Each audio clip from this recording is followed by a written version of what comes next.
ढे TV के daily MCQ कार्यक्रम में आप लोगों का एक बार फिर से स्वागत है।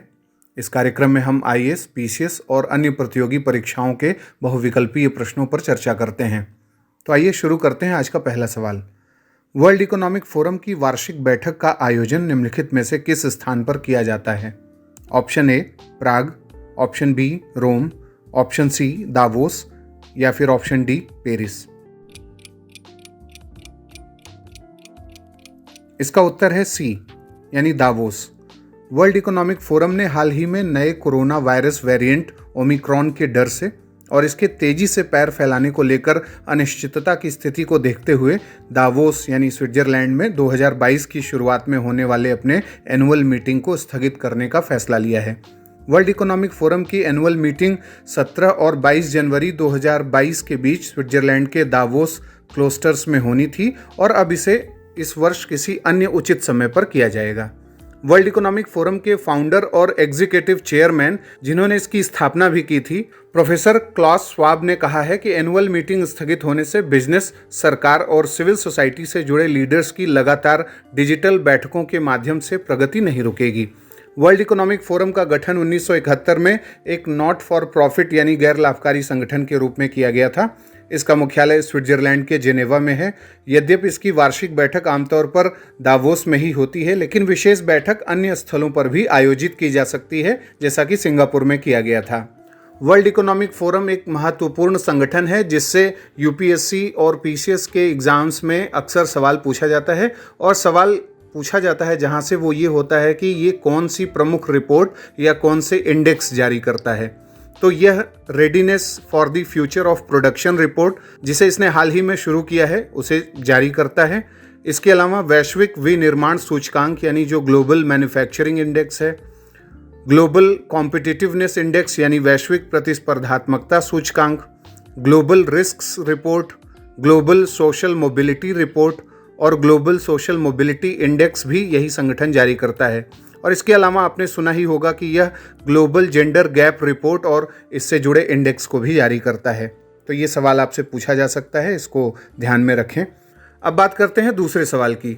सोलर एनर्जी से ट्रेनों को चलाने के उद्देश्य से भारत के किस राज्य में इंडियन रेलवे ने पहला सोलर प्लांट लगाया है? ऑप्शंस हैं ए महाराष्ट्र, बी मध्य प्रदेश, सी गुजरात या फिर डी राजस्थान।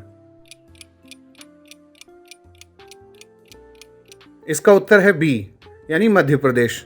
पश्चिम मध्य रेलवे भोपाल मंडल के बीना स्टेशन के पास रेलवे की खाली जमीन पर BHEL के तकनीकी सहयोग से 1.7 मेगावाट क्षमता का सोलर पावर प्लांट लगाया गया है और यहां तैयार बिजली से ट्रेनें चलाई जा रही हैं। इस प्रकार मध्य प्रदेश में सौर ऊर्जा से ट्रेनों को चलाने का कार्य किया जा रहा है। इससे रेलवे को हर साल 104 करोड़ रुपए की बचत होगी और 2160 टन कार्बन डाइऑक्साइड कम निकलेगा, यानी पर्यावरण की रक्षा भी रेलवे कर रहा है और यह 1 लाख पेड़ लगाने के बराबर का उपाय है। अब बात करते हैं तीसरे सवाल की। निम्नलिखित में से कौन सा हिमालयी ग्लेशियर काराकोरम श्रेणी में स्थित नहीं है? आपके ऑप्शंस हैं ए हिस्पार हिमनद, बी बियाफो हिमनद, सी बाल्टोरो हिमनद या फिर डी रोंगबुक हिमनद। इसका उत्तर है डी यानी रोंगबुक हिमनद। अब बात करते हैं व्याख्या की। हिमालय के ग्लेशियर दुनिया के अन्य ग्लेशियरों की तुलना में ज़्यादा तेजी से पिघल रहे हैं। इंग्लैंड में स्थित यूनिवर्सिटी ऑफ लीड्स के वैज्ञानिकों ने यह स्टडी की है, जिसे नेचर जनरल में प्रकाशित भी किया गया है। इन वैज्ञानिकों ने लिटिल आइस एज के बाद से अब तक हिमालय के 14,798 ग्लेशियरों का अध्ययन किया है। उनकी सतह, बर्फ का स्तर, मोटाई, चौड़ाई और पिघलने के दर की स्टडी की गई है। वैज्ञानिकों ने स्टडी के दौरान देखा कि हिमालय के ग्लेशियर पिछले कुछ दशकों में 10 गुना ज़्यादा गति से पिघल रहे हैं, जबकि लिटिल आइस एज यानी 400 से 700 साल पहले ग्लेशियरों के पिघलने की गति का औसत बेहद कम था, जबकि पिछले कुछ दशकों में यह बेहद तेजी से बढ़ा है, जिसकी मुख्य वजह ग्लोबल वार्मिंग और क्लाइमेट चेंज है। प्रश्न में दिया गया रोंगबुक हिमनद कंचनजंगा श्रेणी का हिस्सा है। अन्य सभी काराकोरम श्रेणी के ही ग्लेशियर हैं। यहाँ पर आप लोगों को यह सुझाव है कि हिमालय के ग्लेशियरों के बारे में हर प्रकार की जानकारी को रिवाइज कर लें। इससे जुड़ा प्रश्न आगामी एग्जाम में पूछा जा सकता है। विश्व के भी प्रमुख जो ग्लेशियर हैं इस रिपोर्ट के बाद से एग्जाम के लिहाज से महत्वपूर्ण हो जाते हैं। अब बात करते हैं चौथे सवाल की। हाल ही में किस देश में मृत्युदंड के खिलाफ मानवाधिकार संगठनों ने आवाज उठाई है? आपके ऑप्शंस हैं ए सऊदी अरब, बी मोरक्को, सी जर्मनी या फिर डी जापान। इसका उत्तर है डी यानी जापान। हाल ही में जापान में मृत्युदंड के खिलाफ मानवाधिकार संगठनों द्वारा उठाई जा रही आवाज के बीच 3 लोगों को फांसी पर चढ़ा दिया गया। पिछले 2 सालों में पहली बार यह फांसी दी गई है। देश के नए बने प्रधानमंत्री फुमियो किशिदा के कार्यकाल में पहली बार यह सजा हुई है।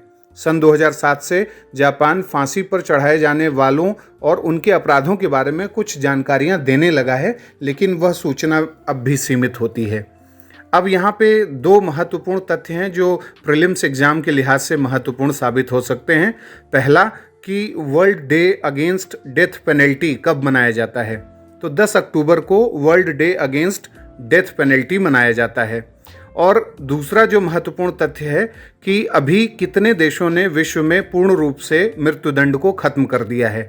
तो एमनेस्टी इंटरनेशनल की जो लेटेस्ट रिपोर्ट है, डेथ पेनल्टी रिपोर्ट 2020, उसके अनुसार वर्तमान में कुल 108 देशों ने पूर्ण रूप से मृत्युदंड को समाप्त कर दिया है। वहीं 55 देश अभी भी सामान्य अपराधों यानी ऑर्डिनरी क्राइम्स के लिए भी मृत्युदंड की सजा को बनाए हुए हैं।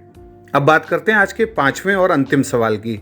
हाल ही में किस देश ने चीन की मुद्रा युआन को ऑफिशियल सेटलमेंट करेंसी के रूप में स्वीकार कर लिया है?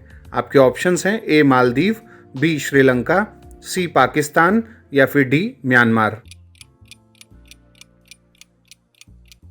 इसका उत्तर है डी यानी म्यांमार। अब देखते हैं कि ये सवाल क्यों महत्वपूर्ण है, क्यों प्रासंगिक है। 22 और 23 दिसंबर को भारत के विदेश सचिव म्यांमार के दौरे पर हैं। पड़ोसी देश म्यांमार में फरवरी 2021 में हुए सैन्य तख्तापलट के बाद भारतीय विदेश सचिव की यह पहली यात्रा है। विदेश मंत्रालय के मुताबिक डॉक्टर श्रृंगला अपनी इस यात्रा के दौरान स्टेट एडमिनिस्ट्रेशन काउंसिल, राजनीतिक दलों और सिविल सोसाइटी सदस्यों के साथ मानवीय सहायता यानी ह्यूमैनिटेरियन असिस्टेंस, राजनीतिक हालात सुरक्षा और दोनों देशों के सीमा संबंधों समेत अन्य मुद्दों पर चर्चा करेंगे। भारत के विदेश सचिव की यात्रा ऐसे समय पर हो रही है जहां अमेरिका एक तरफ म्यांमार पर सख्ती और पाबंदियां बढ़ा रहा है, वहीं चीन इसका फायदा उठाकर म्यांमार में अपनी पैठ बढ़ाने में लगा है। कुछ ही दिनों पहले चीन ने म्यांमार के साथ व्यापार के लिए चीनी युआन को स्वीकार्य मुद्रा बनाने का समझौता किया है। इसके अलावा म्यांमार के फौजी शासन अधिकारियों के लिए विशेष प्रशिक्षण भी आयोजित कर रहा है चीन। वहीं भारत भी पड़ोसी देश म्यांमार को डीजल से चलने वाली किलो क्लास पनडुब्बी INS सिंधुवीर भी तोहफे में देने का ऐलान कर चुका है। तो ये था आज का हमारा डेली MCQ कार्यक्रम। आपके 5 में से कितने सवाल सही हुए, कितने गलत हुए, आप हमें कमेंट बॉक्स में बताएं। अगले कार्यक्रम के साथ जल्दी हाजिर होंगे। इजाज़त दीजिए, नमस्कार।